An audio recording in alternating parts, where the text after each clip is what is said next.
Yo, silakan yang ada pertanyaan saya baca ya. Mbak Niken, Sari, coba dibacain pertanyaannya. Mbak Niken, Apa? susu beruang tadi kan Susu beruang. Pediasure, susu beruang boleh nggak? Susu beruang itu adalah apa? Susunya siapa? Susunya beruang. Susu beruang itu kan hanya susu sapi yang dipasteurisasi kan? Tetap nggak Oh. boleh dong. Nah, kalau misalnya kopi kan ada kafein. Kalau teh hijau ada kafein dikit juga. Boleh nggak itu dikonsumsi? Teh hijau ada teine. Hah? Teine. Teh hijau ada yang disebut dengan zat yang disebut dengan teine. Itu zat anti kanker.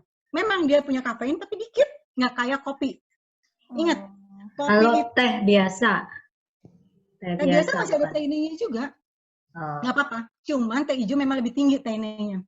Jadi teh itu masih lebih bagus daripada ini. Kalau kopi itu masalahnya adalah dia memblokir penyenapan gluta yang nomor 1. Bayangin, capek-capek kita bayar si gluta hanya cuma untuk dibuang-buang oleh kopi. Yang kedua, membuat tubuh kita malas memproduksi serotonin. Makanya kenapa banyak orang depresi. Kadang-kadang kita ngeliat, masalah gitu doang dia depresi, aneh. Bangkit dong, bangkit. Tinggal bangun aja, tinggal lari aja. Nggak bisa, dia peminum kopi.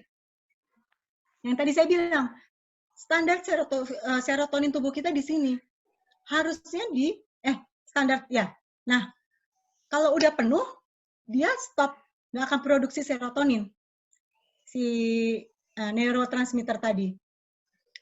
Nah, sementara serotonin ini diisi oleh kafein. Bukan menghasilkan serotonin, tapi zat bahagianya ini levelnya langsung mentok begitu kena kopi, kena kafein. Jadinya, si neurotransmitternya bilang, udah cukup, saya hari ini cukuplah buatnya segitu aja, udah penuh tuh tangki bahagianya dia. Akibatnya, dia lama-kelamaan tidak bisa membuat lagi itu. Ingat, kalau yang udah terkena neurotransmitter, itu tidak ada obatnya. Sampai detik ini ya, belum ada obatnya. Jadi kalau neurotransmitter udah jadi pemalas, nggak ada obatnya lagi untuk mengembalikan dia menjadi aktif. Ingat, kita kerjanya kan membangkitkan lagi kayak misalnya probiotik, membangkitkan tubuh kita supaya ngeluarin jerawat sendiri tanpa kita pencet-pencet, tanpa kita ini itu. Ya. Jadi kita tuh sekarang lagi melatih supaya lebih tubuh kita kembali ke asalnya lagi, kembali ke fungsinya masing-masing lagi. Ya. Jadi teh masih nggak apa-apa karena kadar kafeinnya dia tidak sebanyak kadar kafein di kopi. Kapan saat terbaik minum vitamin D, Mbak Niken? Vitamin D, tadi saya udah bilang, itu zat yang soluble terhadap lemak. Jadi harus pakai makanan. Beda Jadi dengan gluta, makan. harus perut kosong. Kalau vitamin D harus dengan makanan. Nah, nanti mungkin di pertemuan berikutnya saya akan menjelaskan satu trik supaya kita bisa menyembuhkan badan kita dari inflamasi. Tapi jangan sekarang. Akan ada lagi nanti masanya. Nah, kalau pada saat itu lagi dilakukan, gimana dengan vitamin D? Nah, itu nanti akan saya jelaskan gimana caranya supaya kita tetap bisa konsumsi vitamin D. Ya. Lanjut ke bawah. Mbak Niken, boleh tahu nggak pola makannya Mbak Niken tuh kayak gimana? Omat. Ya, sekarang lagi ngaco. Jadi sebenarnya pola makan saya kalau dulu sampai saat saya kerja, itu juga sebenarnya kalau diingat-ingat saya makan itu cuma sekali, yaitu siang hari. Omat, 1 meal a day. Tapi itu karena apa? Karena sibuk. Jadi dulu kan kalau pagi, saya nyiapin sarapan anak-anak. Anak-anak harus sarapan dulu di meja makan. Jadi kan mau nggak mau, dulu sering kan lihat fotonya saya kirim postingan sarapan anak-anak pagi ini supaya sharing menu. Nah, terus udah gitu berangkat sekolah yang super jauh ya, dulu masih jauh banget. Terus udah gitu saya makan sampai rumah tuh udah malam. Saya lebih baik bersama anak-anak daripada makan malam. Jadi dari dulu tuh saya sebetulnya omat. 1 meal a day plus memang saya tidak makan nasi. Sama sekali enggak nasi. Terus makin ke sini, nah ini yang bikin susah diet itu adalah hubungan dari yang tadi hubungan dari good ke otak itu kalau yang membuat kita suka ketagihan makanan. Sekali kita nyoba gula, lidah kita akan otak kita selalu minta tambah dan tambah dan tambah. Itu sebenarnya bukan otak, tapi sesuatu di gut kita yang disebut dengan kandida tadi. Kandida itu makanannya adalah gula. Jadi jangan heran, pertama kali diet, saya bilang, saya kok nggak bisa ya diet? Siapa coba yang baru hari ini mau diet, tapi rasanya gila, mau mati deh ini dah. Gila kok bisa sih ada orang yang sini kan bisa di 2 hari nggak makan sama sekali. Saya sering melakukan puasa yang benar-benar selama 2 hari atau 3 hari penuh nggak makan. Benar-benar nggak makan, cuma minum, ya. Nah, kalau orang yang belum pernah ngalamin, baru pertama kali mau ini, gila ya kok bisa sih itu, sedangkan sini kan kok ini. Nah, itu sebenarnya bukan kalian. Ingat, itu bukan kalian yang merasa give up. Itu adalah si jamur yang mulai mengeluarkan racun karena dia di kekurangan asupan ini kan, kekurangan asupan gula. Dia mulai mau mati, ngeluarin racun kan. Badan kita mulai nggak enak kan, mulai kesakitan kan. Nah, mulai deh kita ngerasa, maaf deh, pokoknya yang namanya diet untuk saya tidak mungkin. Saya minum obat diet aja deh. Lalu minum obat diet. Nanti sih akan datang ya obat diet yang ada probiotiknya. Jadi gini, selama kita minum obat diet, yang rusak apa? Bakteri di perut kita. Yang dirusak di situ. Akibatnya apa? Akibatnya memang kita kadang-kala jadi nggak mau makan, tapi sesudah itu makin gendut. Jadi sebaiknya memang kalau lagi mau mulai diet, kuatin pakai probiotik juga. Kalau di luar negeri itu udah mulai musim, obat diet plus dengan probiotik. Jadi nggak mungkin diet doang, terus probiotik doang, enggak. Jadi obat diet dibarengin dengan probiotik. Itu saya datangin tapi nggak banyak karena pengen tahu juga sih, pengen apa, orang Indonesia kan masih nggak kenal ya probiotik. Jadi kemarin saya deal obat yang vitamin ya, yang ngeluarin tuh perusahaan terkenal yang memang terkenal untuk ngeluarin obat-obatan kurus. Nah itu pill diet plus dengan probiotik. Jadi rasa candida die-off-nya tidak akan terlalu ganas lah. Jadi harusnya sih tidak akan ada lagi kata-kata aku nggak bisa aku nggak bisa diet gitu. Nggak ada. Buat aku ya Mbak. Biar aku kurus. Mbak, terus ada lagi nih Mbak, diare bisa juga gejala kandida bukan? Yap, bisa betul. Bisa banget. Sangat bisa. Gini, Candida die-off, mau kemana? Sally udah dipanggil. Dah, sini udah ada kesini. Udah ada kayak ibu. Dah. Nah, dah. Jadi gini, pada saat Candida die-off, dia ngeluarin apa? Racun. Terus dia keluarin racunnya via apa? Via stool, pup, diare, via muntah, badan jadi bau, via gatal-gatal, via jerawat. Nah, kadang-kala kan ada orang yang bilang, Mbak, apakah gluta membuat saya menjadi gatal-gatal? Langsung saya jawab, ya, dan langsung besoknya dia berhenti, gluta. Salah jawab saya. Harusnya saya jawab, ya panjang ya, tapi kadang-kala waktu terbatas untuk menjelaskan lagi berulang kali untuk saya, aduh, gimana gitu ya. Itu saat saya lagi tidak ada kesabaran sama sekali. Terus apa lagi?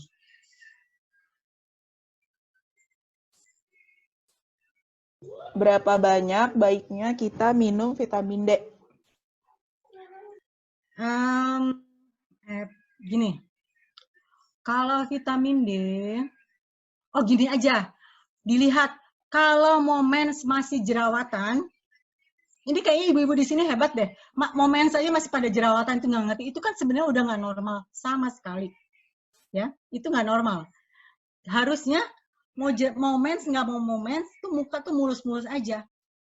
Nah, berarti kekurangan vitamin D. Itu aja, itu yang paling gampang deh. Saya nggak bisa bilang berapa IU, karena sebetulnya IU minimum untuk orang dewasa 5.000 sebetulnya. Apalagi kita tinggal di negara tropis. 5.000 itu untuk para bule. Ya, logikanya. Cuma saya nggak mau bilang kalau terlalu gede nanti ada dokter yang bilang, ini bohong nih, gede banget nih. Tapi sebenarnya vitamin D itu tidak pernah ada kata overdosis. Sama dengan gluta, tidak ada kata overdosis. Karena apa? Karena vitamin D diperlukan juga untuk otak, supaya kita nggak depresi, diperlukan untuk gut, diperlukan untuk kulit, banyak banget yang perlu. Jadi, pokoknya kalau yang perlu adalah otak, itu pasti nggak overdosis deh.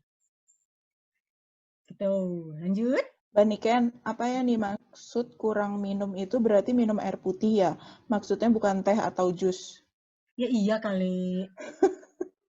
Terus, ada satu kasus, itu saya sendiri ngalamin.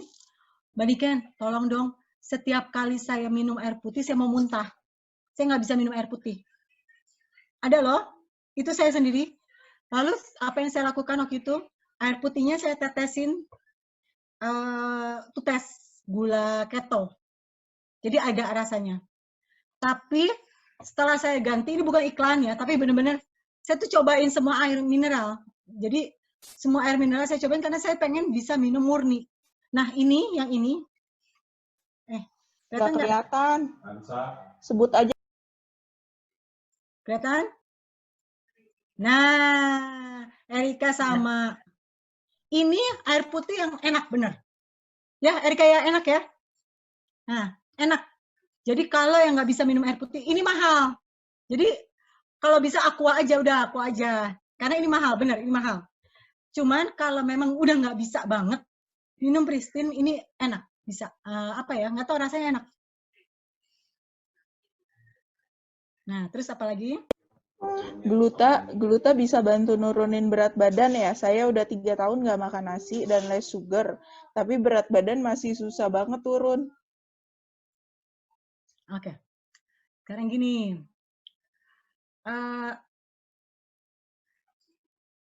Berat badan turun itu ada hubungan lagi tadi. Gini, ada hubungan dengan weight management, itu ada hubungan antara gut dengan mind. Tadi yang merasa belum turun berat badan padahal udah nggak makan nasi, padahal udah gila-gilaan olahraga dan segala macam, saya tanya dulu otaknya. Otaknya mendukung nggak untuk nurunin berat badan? Karena kadangkala ada pasangan yang bilang, kamu cakepan gendut deh.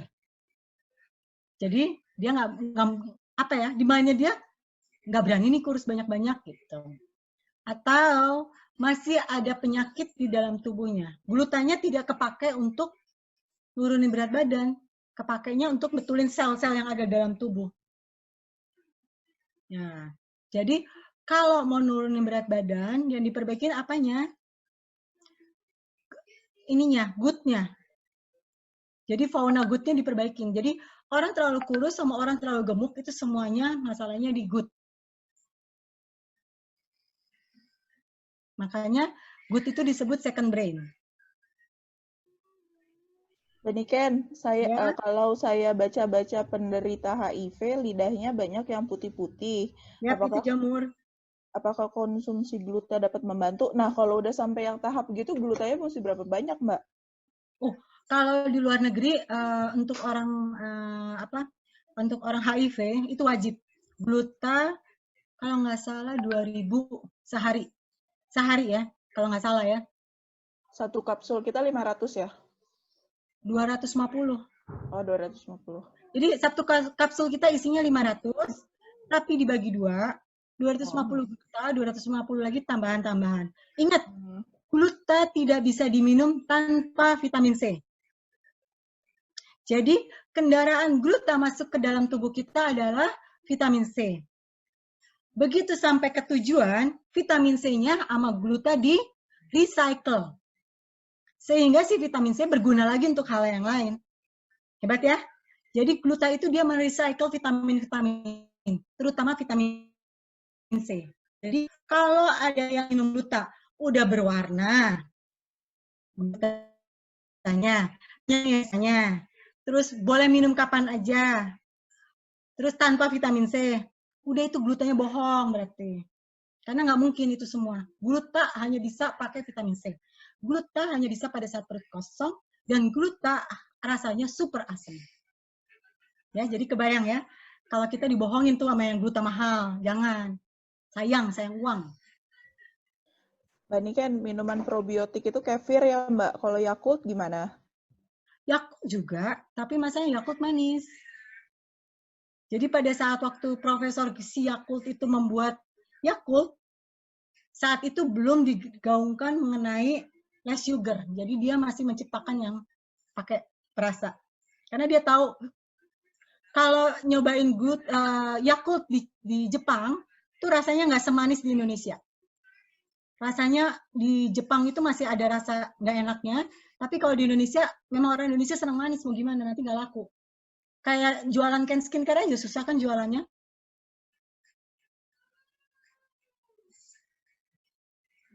Apalagi Lalu untuk menderita eksim berapa yang mesti diminum gluta per hari? Terutama kalau lagi kumat, apa 2 kali 2 cukup? gini, kalau lagi eksim, itu kan sebetulnya mikrobiome kulitnya yang rusak ya. Bukan, jadi kalau eksim tuh bukan Candida day-off ya. Ingat, tetap pakai gluta tapi nggak usah diperbanyak. Ya, diperbanyak tuh hanya kalau Candida day-off karena dia membantu mengeluarkan racun. Yang diperbanyak apa? Pakai probiotiknya kalau lagi eksim.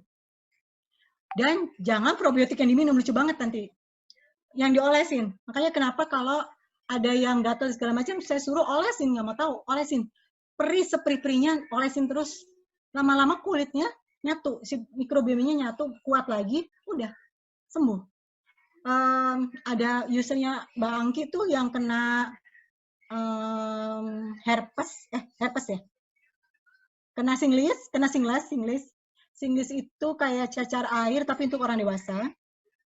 Nah itu biasanya sembuhnya 2 minggu, itu saya minta dia terus olesin probiotik seminggu sembuh. Jadi kalau ada yang lihat eksim, ada yang lihat cacar air, ada yang lihat singles dan segala macam, suruh pakai probiotik aja banyakin. Jangan glutanya dibanyakin, nggak ada gunanya. Boleh glutanya dibanyakin tapi sayang duit kan, nanti mendingan dia suruh beli vitamin D atau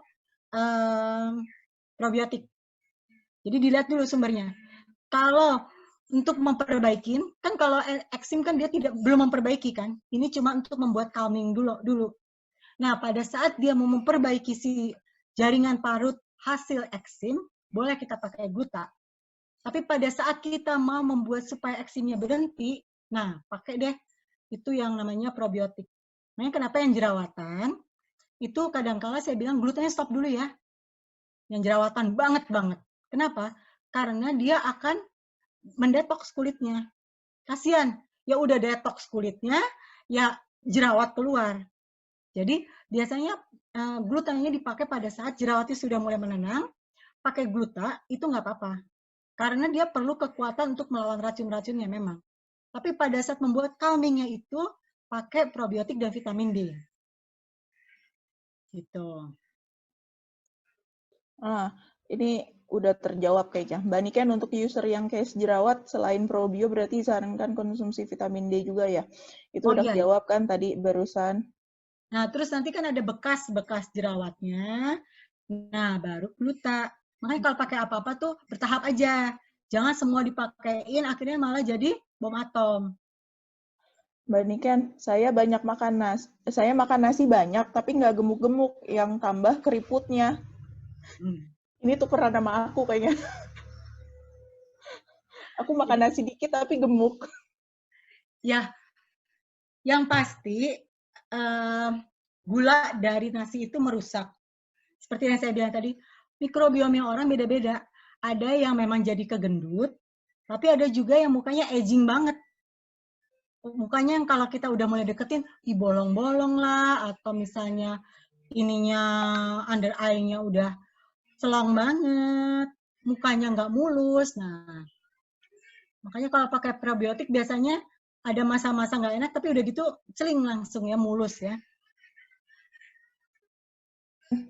Mbak Niken, makanan pengganti untuk remaja yang lagi senang-senangnya makan terus, kira-kira apa ya Mbak?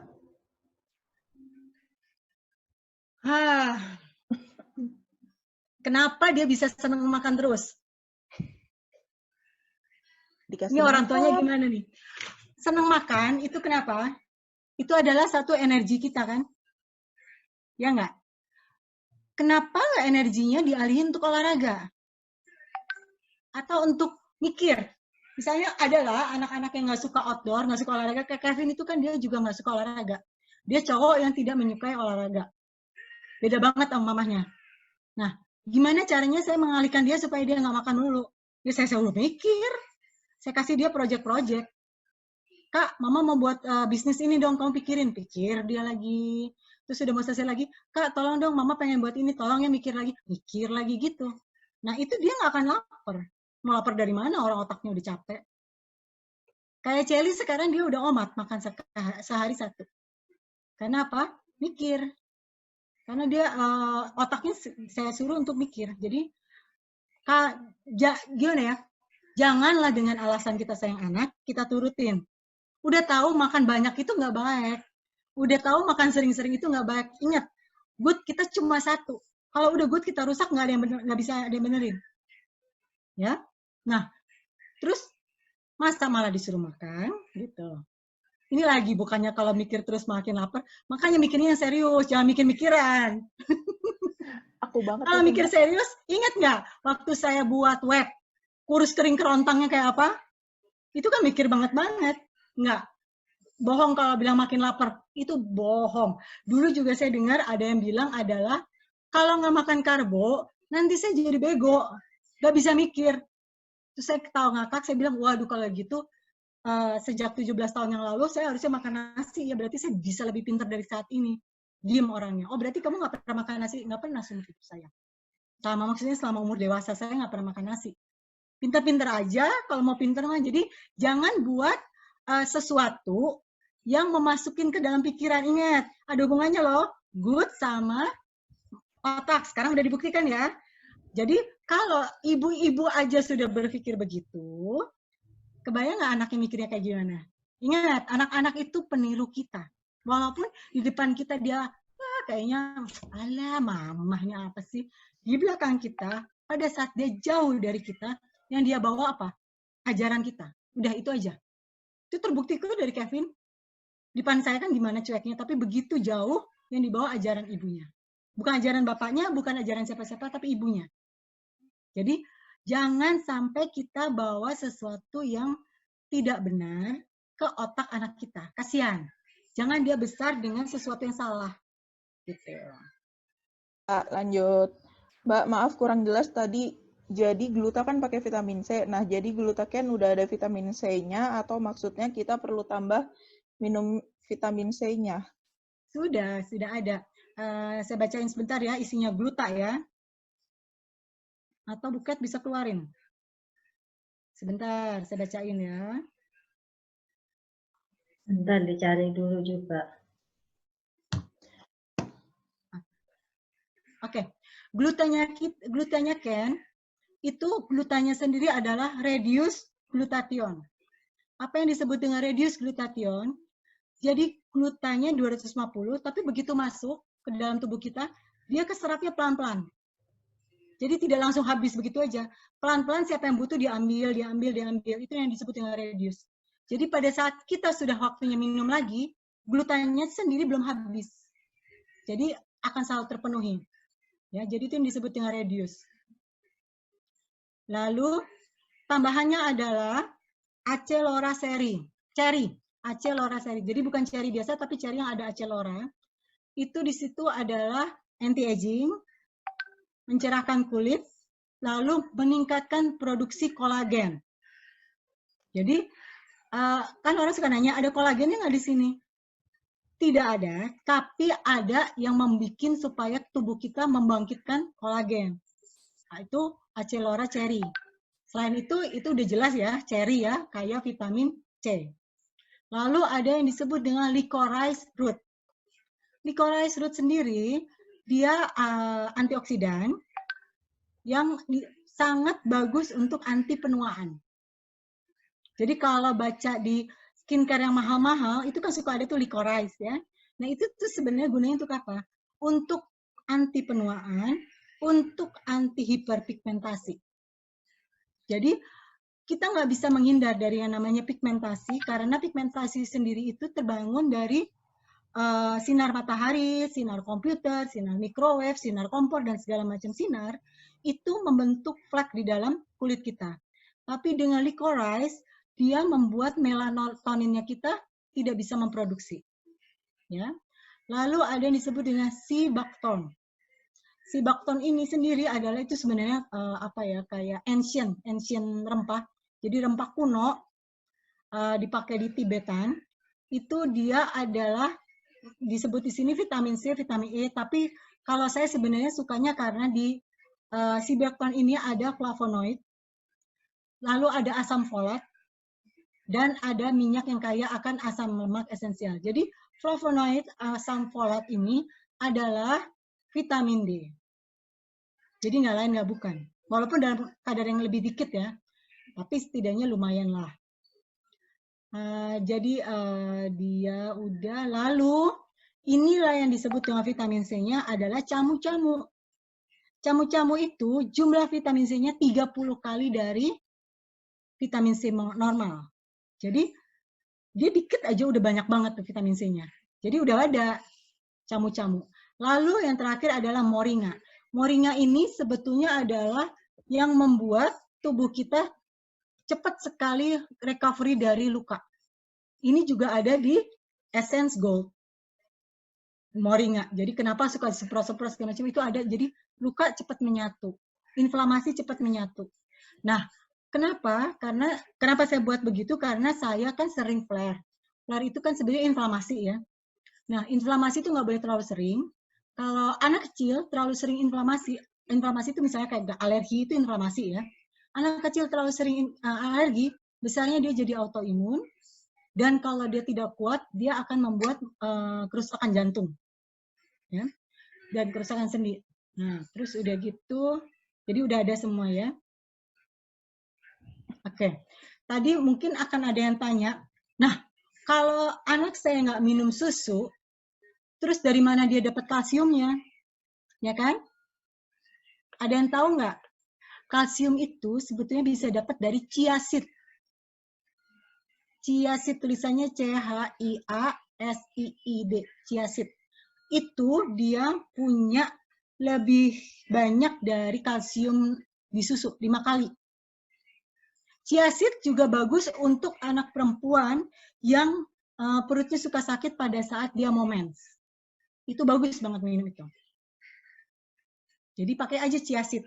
Chia seed juga kalau kita lagi nggak bisa ke belakang, kita taburin aja itu chia seed ke ke sayur kita, ke air sayur segala macam. Itu pas dimakan akan bikin dia jadi pupnya lancar kita. Itu banyak kok kelebihannya chia seed. Chia seed itu disebut juga dengan super seed.